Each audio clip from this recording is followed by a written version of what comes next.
8 and I just got home from the office kasi I picked up my stuff and then nakita kami ng boyfriend ko. So, I was so happy after 3 months na hindi kami nakita. So, today lang kami nakita. Anyways, so, since today is May 8, I just got home nga. I went to the office and then after that, I paid our Meralco bill na grabe, sobrang intense. Hindi ko alam kung bakit ganun kalaki yung bill namin and kung may baka may mall sa loob ng bahay namin kasi grabe sobrang mahal talaga nung bill. But hindi yun yung purpose ng vlog na to. So, sabi ko nga, sobrang informal lang ng vlog na to. So, na-excite ako, kinikilig ako as an additional factor kung kilig na nararamdaman ko. Bukod dun sa nakita nga kami ng boyfriend ko kanina. The purpose of me going out today was, first is dahil nga kukunin ko yung gamit ko sa work. Second is, bibili kasi ako ng Nintendo Switch. So, yung second thing kung bakit ako lumabas is, hindi naman siya planado talaga. Well, not until last night na sobrang talaga kami. Parang na-decide ko na talaga na okay, bibili ako. Gusto ko na talaga. So, bumili ako ng Nintendo Switch kanina. I went to Data Blitz. Bumili ako ng Nintendo Switch. So, total na nagastos ko was 28,000 in total. So, ilagay ko naman sa description box down below yung lahat ng ginastos ko and yung amount. Bale, kapag binili mo siya ng cash, may discount ka pa na 1,000. Yung bundle ha, they have a promo kasi with Nintendo Switch. Meron siyang kasamang bundle. Isang game and isang Nintendo Labo. If hindi kayo familiar sa Nintendo Labo, papakita ko naman sa inyo later. So, yun. And then, bumili ako ng charging dock ng controller, tsaka 2 game. So, bali 4 yung game na meron ako. And then, yung game console. So, yung game console plus yung bundle nga nila is na sa 24,500. Basta lalagay ko na lang siya, mga nasa ganon. 24,495 ata. Basta 24,500. And then, less 1,000, so nasa 23 na lang. Tapos yung game, nasa 2,000 something. Pag cash, less 100 each game. So, hindi ko na siya papatagalin. So, yun. Sa Data Blitz ako sa festival bumili. Hindi ko alam if may stock pa sila. Pero kasi kanina nung pumunta ako, parang second to the last stock na lang to. I'm not sure lang if meron pa silang stock. So, ito na yung Nintendo Switch. Ito yung version 2. Wala na silang stock nung version 1. And, so yun, sabi ko ito na lang.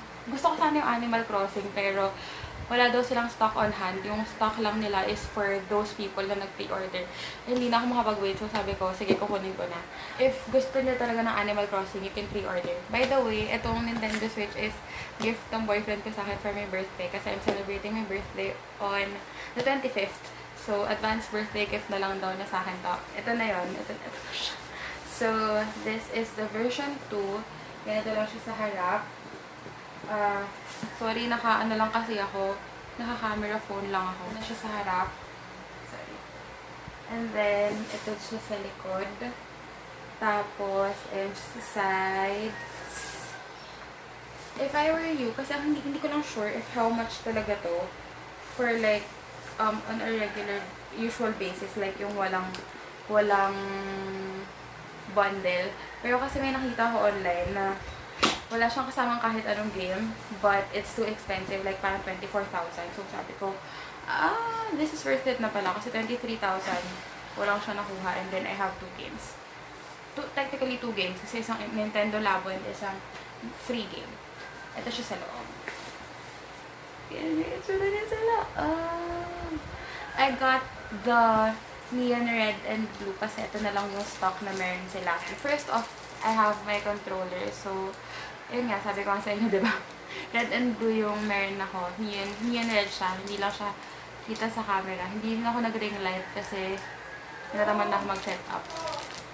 And then, this is the console itself.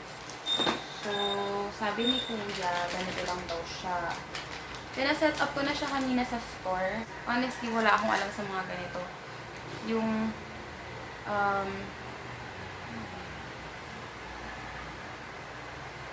One eternity later.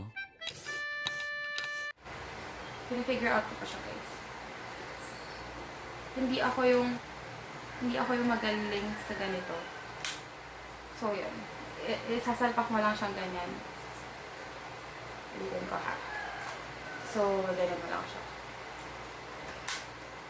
And then, yung kabilang controller. So, ganun lang din. Hanggang marinig mo yung click na sound. Yun. Ulitin ko kasi medyo hindi ko siya narinig.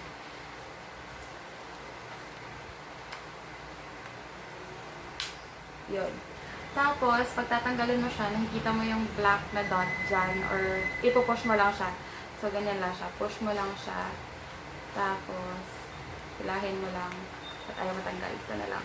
Hilahin mo lang siya pataas. So, yun. Buksan na natin siya. So, yung itsura niya is ganito. Ayan yung joystick ba tawag dito? Joystick. And then, the buttons. And then, home button. Capture button ata to. Tapos, ito na yung screen. Medyo, nakita niyo yan. Medyo malaki siya. Actually, malaki siya. Hindi ko na mabagsak. Malaki siya, lalo na for my hand. And then, it's touchscreen as well. So, ito yung power button. Dito malalagay yung game card. Yung game mo. Tapos, may earphones. Ito yung earphone jack. Ito ata yung fan. Tapos, volume rack. And then, Type-C na siya. So, pwede yung mga charger na sa phone. Pero as much as possible, ang gamitin yung original charger ng Nintendo Switch. So, ganito siya sa likod. So, mga papers. And then, we have this one. I don't know what this is called. Pero para siyang holder ng controllers mo. So, subukan natin siya. So, ganun lang din. Pasok nyo lang siya. And then, pasok nyo lang siya. Ganyan nature niya. So, pwede na siyang ganun. Regular controller lang. We have our cords, mga cordon natin. The HDMI connector. So, i-connect nyo siya from the dock itself to your TV. And then, ito yung charger. They have a dongle then. Dongle or strap for your joysticks. Controllers. And then, this is our dock. Nintendo Switch dock. So, ganito yung tsura niya. And then, sa likod, andito yung mga AC adapter, USB, HDMI outlet to your TV. Tapos, I believe ganito mo siya isasalpak. Yan, ganyan. So, yun, sineset up ko na rin siya. Bubuksan ko nga pala siya, so, tatanggalin ko muna ulit ito dito. So, yan, ganun lang siya kadali. And then, the power button. So, ganito siya sa home page. And then, you can click start. And then, insert game. So, ayan, wala pa. Hindi pa na-unbox yung game. So, baka ang lalaroin ko ay Animal Crossing. So, ganyan na itsura niya. Hindi ko alam if makikita nyo, but, ayan, ganyan siya. I don't know. Hindi ko alam if nakikita nyo siya. Basta, ganyan siya. Tapos, bumali ako ng parang charger para sa mga controller. Ito pala ay 295 lang. So, sa data blitz ko rin siya ganyan. Lahat binili ko sa data blitz. Ang galing ng Google ng data blitz. Grabe. As in, pag pumasok ka dun sa store nila, parang instant doodle. So, sabi ni Kuya, i-connect ko lang siya dito. So, that's what I'm gonna do. So, connected na siya.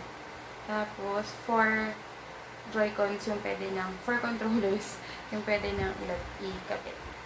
Next is yung games. So, sabi ko nga, meron akong 4 na games. So, unahin muna natin yung free games na dalawa. So, ito yung isang free game.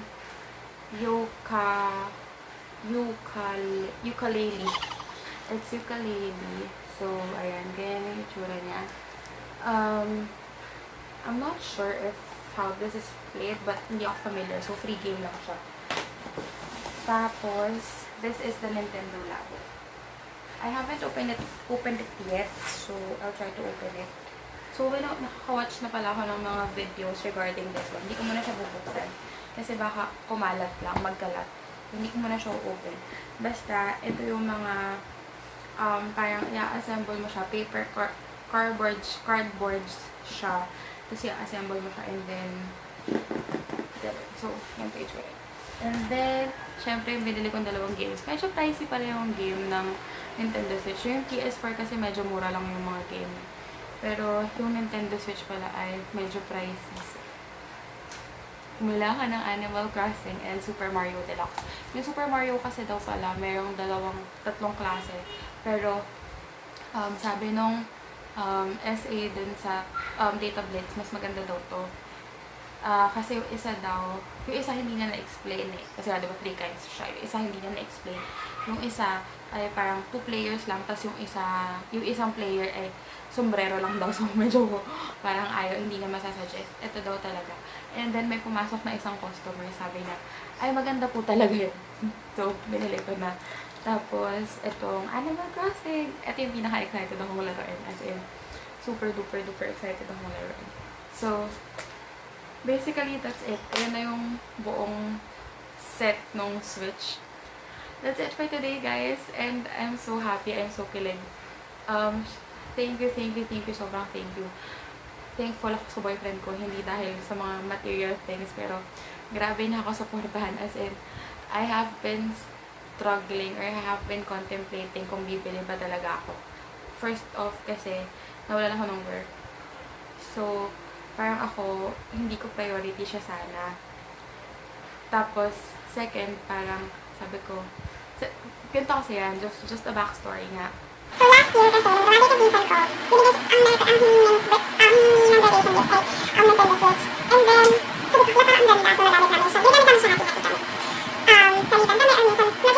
Come December, nakita ko naman yung isa kong tito. Meron din siyang Nintendo Switch. So, parang ako, alam mo yun, out of gusto ko din ng ganon. Tapos, sabi ko talaga, by 2020, bibili ako ng Nintendo Switch. And then, lumabas na yung version, medyo nag-boom nga yung version 2 ng Switch. Medyo nag-boom yung Switch actually in general.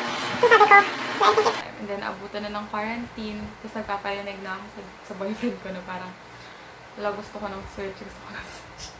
Hanggang sa kagabi, sabi niya, sige na, bumili ka na ng Switch. So, bumili ako ng Switch kanina. Thank you so much. I love you so much. Thank you.